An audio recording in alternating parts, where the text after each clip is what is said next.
Olá, boa tarde, Matheus de Paiva aqui. Uma pessoa distinta me pediu para fazer alguns comentários sobre o projeto de lei que está tramitando a respeito da redução da jornada de trabalho, né, de 6 dias trabalhados e folgados um para 4 dias trabalhados e folgados três, né, sem redução de salário e de benefício. Bom, para a gente fazer a correta análise econômica do direito, a primeira coisa que a gente tem que fazer é identificar quem são os agentes econômicos que vão ser impactados diretamente por essa legislação. E é óbvio aqui que é o empresário que contrata pessoas nesse formato, né, de 6 por um. Bom, se essa lei é aprovada, significa que todo mundo que está lá trabalhando, que está trabalhando 6 dias na semana, vai trabalhar quatro. Então, há uma redução de um terço no trabalho efetivo que esse empresário tem disponível por semana. Isso equivale, do ponto de vista empresarial, a um aumento, tá, do salário desses trabalhadores da ordem de 50%. Tá? Se eles ganharem o mesmo tanto trabalhando um terço a menos, equivale, do ponto de vista do empresário, a desembolsar 50% a mais para cada um por mês de salário. Bom, e como vocês já sabem, né, vocês já viram aqui no meu canal ou no Spotify, o salário de uma pessoa é pago a partir do produto marginal da receita do trabalho. O que é isso? O seu salário, né, de um trabalhador sai daquilo que ele gera de receita com a venda dos bens e serviços que ele produz para aquela empresa. Então, por exemplo, se ele gera uma receita com o seu trabalho de venda da ordem, sei lá, de 10 mil reais, parte desses 10 mil volta para ele na forma de salário. Tá? O quanto desses 10 mil volta para ele na forma de salário vai depender de condições estruturais e institucionais do mercado de trabalho. Tá? Se o mercado está aquecido, ou seja, se tem pouco desemprego, normalmente o poder de barganha do trabalhador aumenta e ele vai conseguir um salário mais próximo daquilo que ele gera de receita. Se tiver desaquecido, ao contrário, certo? Então vamos lá. Se do dia para a noite o salário, né, aumentar em 50% para o empresário, né, isso é para o empresário manter a quantidade produzida que ele tinha antes, né, antes da legislação. Ele tem que gastar 50% a mais com o salário. O que vai acontecer? Bom, aquelas pessoas que geram uma receita para a empresa que é inferior a esse salário antigo acrescido de 50%, essas pessoas vão perder o emprego. Tá? Não tem por que o empresário ficar com essas pessoas empregadas, porque elas estão dando um prejuízo per capita, né, por trabalhador para esse empresário. E aqui não importa se é um empresário grande ou pequeno, tá? Esse raciocínio se aplica a qualquer tamanho de empresa. Agora, a maior parte das empresas, no Brasil pelo menos, são empresas de pequeno porte, são micro e pequenos empresários, não são empresas grandes, né? É como se fosse um triângulo. Empresa grande é a menor parte, né, das empresas, né? A maior parte das empresas que existem é de empresários pequeno e micro, né?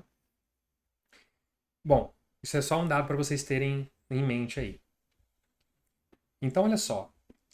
Para 80%, eu não sei o valor certinho, mas depois vocês podem olhar. Vamos supor que 80% das empresas no Brasil são de micro e pequenos empresários. Sei lá, que empregam 2, 5, 10 funcionários. É impossível para eles, do ponto de vista financeiro, manter o funcionário com um valor de custo maior do que o benefício que o funcionário gera para ele. Então, o que essa empresa vai fazer? Vai desligar essas pessoas. Ela não vai manter essas pessoas empregadas. Ao desligar essas pessoas, o que vai acontecer? Vai reduzir a renda das famílias, vai reduzir o número de emprego, certo? E com esse salário agora mais alto, né, relativo à carga horária, a uma hora trabalhada, a hora ficou mais cara, 50%, vai ter um aumento na oferta de trabalho. Então isso vai acentuar a taxa de desemprego, porque vai ter mais gente interessada em trabalhar agora e menos empresários dispostos a contratar, inclusive mandando embora, tá? Porque não consegue bancar agora um aumento de salário de 50%.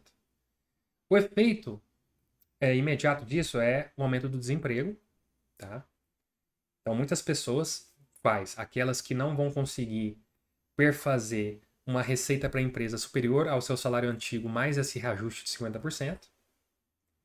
Uma redução da produção, isso significa, no fundo, redução de consumo das famílias, né? E com a demanda por bens e serviços constante, né, ou se alterando um pouco, mas com uma produção menor, isso tende também a pressionar os preços a subirem, tá? Então você vai provocar inflação, redução da produção e desemprego, tá? E aí vocês podem tirar a conclusão por vocês mesmos, se trata de uma política, né, de uma lei que beneficia os trabalhadores ou se na verdade é uma lei que prejudica os trabalhadores, né? Porque, é claro, a gente tem que levar em conta a questão da dignidade do trabalho, etc, né? Ninguém está dizendo que trabalhar 6 vezes na semana e folgar um é uma maravilha.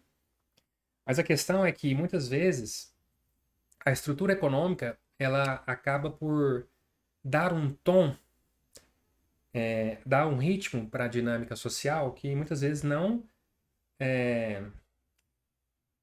como é que eu posso explicar isso? Não está no mesmo compasso daquilo que a gente gostaria que fosse.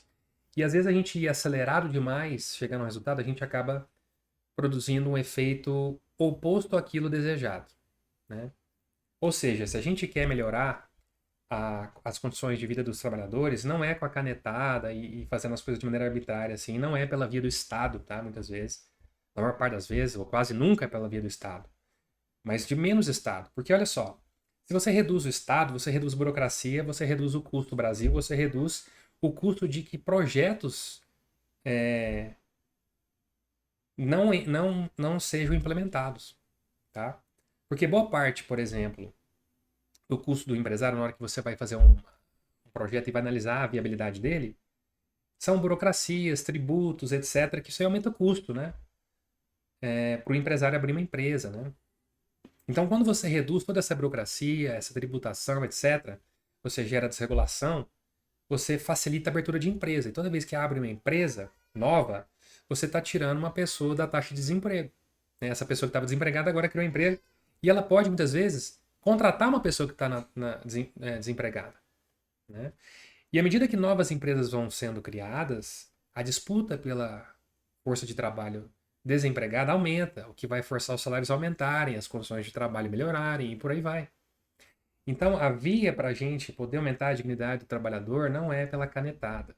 É por entender como funciona a dinâmica econômica e aí sim poder ajudar as pessoas a fazer as escolhas certas. Quem está no poder, quem tem a caneta, né? Que ao invés de aumentar tributo, aumentar regulação, etc, etc, reduzir tributos, reduzir regulação, para permitir que novas empresas apareçam, novos produtos sejam feitos e com isso novas pessoas sejam contratadas, ganhem renda e assim a gente entre num ciclo de prosperidade. Certo? Acho que respondi, dá para vocês refletirem um pouquinho sobre isso. Espero ter contribuído um pouquinho para melhor entender esse fenômeno e as suas consequências.